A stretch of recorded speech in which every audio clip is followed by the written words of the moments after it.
¿Qué tal amigos y amigas de los medios comunitarios de Corape? Buen día, qué gusto que nos acompañen a través de este espacio, qué gusto seguir teniendo su sintonía para conocer acerca de estos temas que marcan la coyuntura en el país.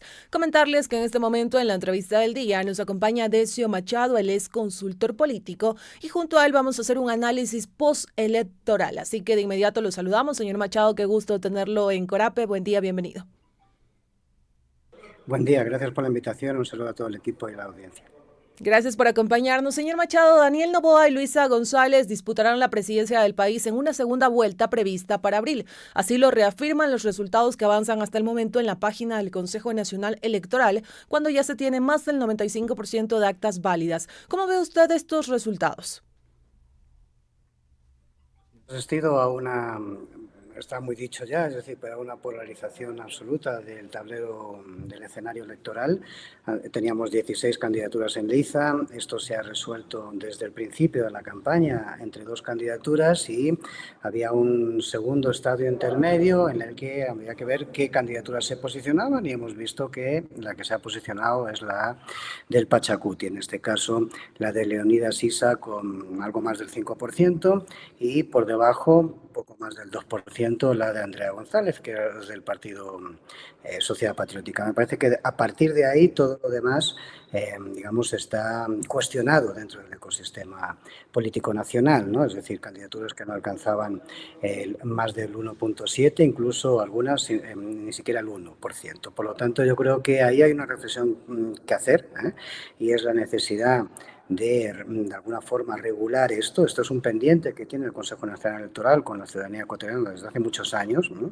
Y es uno de los incumplimientos permanentes que tiene este órgano, que al fin y al cabo es la institución rectora de la democracia.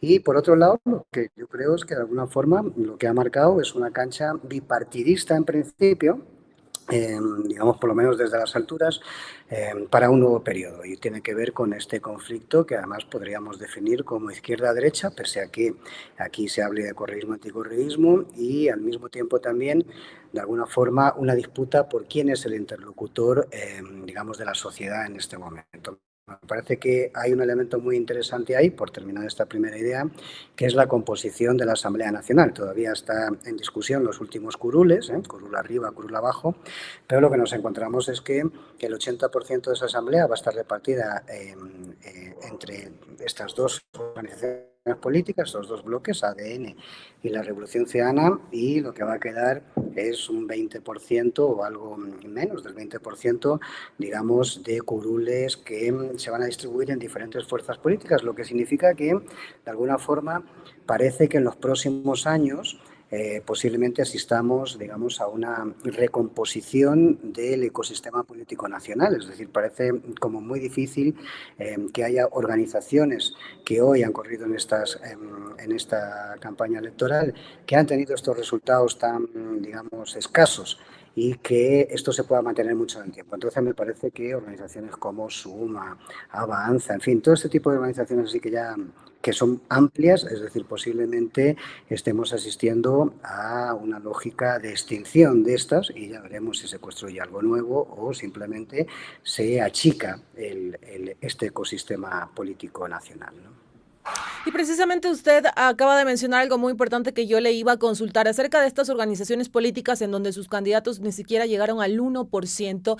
Yo le iba a preguntar si quizás ya es la despedida de estas organizaciones o hay una posibilidad de que quizás se puedan recuperar si mejoran su estructura. Bueno, el Código de la Democracia o sea, les permite la posibilidad de recuperarse en la medida en que lo que plantea es, digamos, que esto hay que verse también, o sea, esto tiene que refrendarse la inhabilitación de un partido político en, digamos, en una votación escasa en la siguiente campaña electoral. Es verdad que las siguientes serán seccionales y hay más posibilidades de que algunas de estas organizaciones puedan conseguir el número de concejales o el número, más bien de concejales, ¿no?, que de alcaldes, digamos, que les exige el Código de Democracia para, digamos, quitarle la tarjeta amarilla que van a recibir, hablando en términos coloquiales, que han recibido en esta campaña electoral, ¿no? Pero yo creo que sí estamos asistiendo a, digamos, el fin de algunas de ellas, que además está bien que sea así, porque realmente todos sabemos que no representan nada, que los candidatos que presentan no tienen nada que ver, es decir, con esas organizaciones, y que además esas organizaciones ni siquiera representan los intereses de ningún segmento de la sociedad, ni ningún plan o proyecto político, ni ninguna ideología en particular. Por lo tanto, yo creo que ir como limpiando un poco el escenario político, las organizaciones políticas que compiten en el país es bueno para la democracia. No es bueno para la democracia tener tantas candidaturas. Confunden, eh, o sea, digamos, fagocitan más dinero del erario público, es decir, en función de que hay muchas candidaturas que tienen que ser financiadas en determinados gastos electorales, léase la propaganda oficial en cuñas de radio, en televisiones, etcétera. Me parece que achicar esto, digamos, facilita el debate político para la ciudadanía ecuatoriana y, digamos, aclara la visibilidad sobre lo que realmente hay y no hay en el país en representaciones políticas sociales, ¿no? Y esto que usted acaba de mencionar, que no es bueno para la democracia tener tantas candidaturas presidenciales, vimos que son 16 y que en este caso se podrían reducir para mejorar el debate político. ¿Cuál es el número idóneo? Quizás existe un número idóneo de cuántas candidaturas presidenciales podrían existir en un país para que la población pueda conocerlos a todos, porque muchos ecuatorianos acudieron a las urnas sin ni siquiera saber el nombre de los 16 candidatos presidenciales. Claro, yo creo que el número idóneo no es un número matemático, sino es un número cualitativo. Y esto lo que significa es, el número idóneo de organizaciones políticas será el número idóneo de representación de las diversidades existentes en la sociedad. Sí, puede haber diversidades regionales, puede haber diversidades ideológicas, puede haber diversidades, ¿no? O sea, quiero decir, gremiales o sectoriales, ¿no? Pero eso tiene que tener una racionalidad, tiene que representar algo, ¿sí? Puede ser una representación más grande porque representa un colectivo mayor, o puede ser una representación más pequeña, pero que tenga capacidad, digamos, de tener, implantarse o tener algún tipo de posicionamiento en la Asamblea Nacional o lo que fuere, pero tienen que representar, ¿sí? Toda organización política que no representa nada, que es lo que estamos viendo, digamos, en la mayoría del espectro político nacional, es un fantasma. Y los fantasmas en política no son buenos, o sea, porque eh, generan neblina, ¿no? Es decir, o sea, no ayuda a ver con claridad la política. Y hay que decir que vivimos un momento en el que la política está altamente cuestionada por la sociedad. Por lo tanto, esto debería ser uno de los elementos que permitiese de alguna forma relegitimar la política en la sociedad ecuatoriana. Seguimos en entrevista con Decio Machado, consultor político, haciendo este análisis postelectoral. Y señor Machado, como le mencionamos, Daniel Noboa y Luisa González disputarán la presidencia en una segunda vuelta prevista para abril. Aquí, ¿cuál es el reto que tendrían en este caso los candidatos para traer votos, por ejemplo, de Leonidas Sisa, que estuvo en tercer puesto, tal vez de una Andrea González en cuarto puesto? ¿Cuál es el reto de cara a esta segunda vuelta? Bueno, yo creo que falta muy poco tiempo para que veamos a Andrea González plantear el que hay que votar por Noboa. Creo que esto es una cuestión de tiempo, estarán negociando lo que tengan que negociar, que a saber qué es, pero yo creo que esto es un hecho que vamos a ver en breve, ¿no? El tema del Pachacuti es como más complicado porque creo que los procesos de toma de decisión en Pachacuti no son los del partido, o sea, los de Andrea González, sino más bien son procesos colectivos que tienen, digamos, lógicas asamblearias y de horizontalidad, y eso lleva su tiempo. Y eso ya lo ha manifestado el candidato presidencial del Pachacuti, Leonidas Sisa, de que necesitaban su tiempo para debatir. Y lo que plantean, y a mí eso me parece muy interesante porque es novedoso en la política ecuatoriana, es que no va a transferir votos porque sí, sino que hay que negociar un plan de gobierno, que ellos quieren poner determinadas condiciones a, digamos, el plan de gobierno de lo que van a apoyar en el caso hipotético de que lo apoyasen. Entonces yo creo que ahí se abre una cosa como muy interesante, ¿eh? Porque hay que entender que la política es negociación y el Ecuador y los sistemas presidencialistas en general de América Latina no están acostumbrados, digamos, a negociar las políticas de gobierno. Gana quien gana y ya está. Es decir, y en este caso me parece que se puede abrir una coyuntura que es bueno para la democracia y además genera un precedente que podría ser muy interesante a futuro. Por último, digamos, el resto de candidaturas, esas 12, digamos, participaciones electorales que han tenido muy escasa votación o respaldo popular, no suman más que 360.000 votos. Por lo tanto, digamos, esos yo creo que no responden a los candidatos en cuestión. Es decir, por lo tanto, habrá que ver que, creo que los candidatos, tanto Novoa como Luisa González, van a intentar o van a tener que intentar ganarse voto a voto a través de el convencimiento, es decir, de una lógica reputacional, a través de la credibilidad o emanar credibilidad, etcétera, cada una de esas votaciones. Está complejo. La segunda vuelta yo creo que es una segunda vuelta muy difícil de determinar quién puede ganar. En favor de Novoa está, que tiene, ya le quedan con hoy 44 días, si no me equivoco, es decir, de gobierno, y por lo tanto habrá que, esa es su mejor herramienta. Si hace bien, digamos, una gestión de gobierno de estos 44 días, podrá crecer su nivel de credibilidad.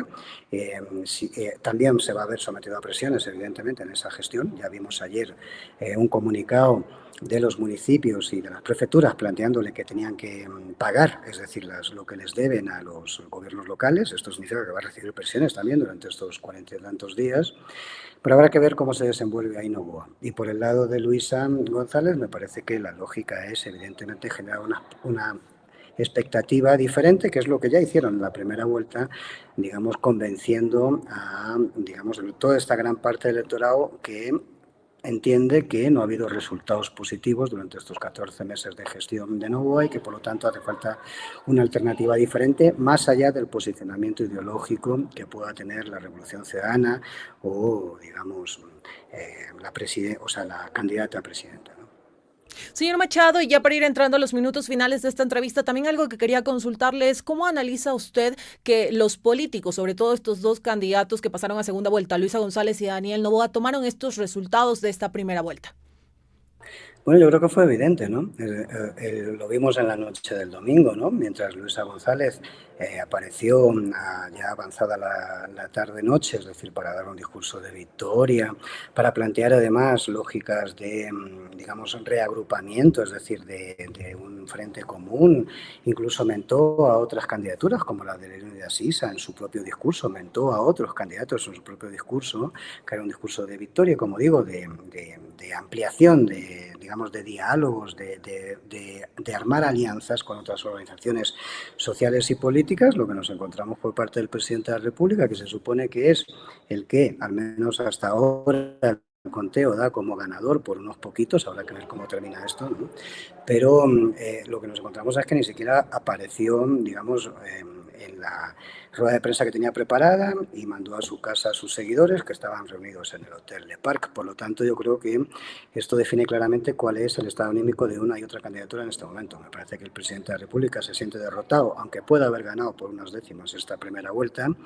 Y cuando digo se siente derrotado es porque evidentemente tenía unas expectativas diferentes de sus resultados. Y en el caso de Luisa González, pues yo creo que hay una lógica triunfalista porque realmente esta competencia ha sido muy asimétrica y hay que decir las cosas claras.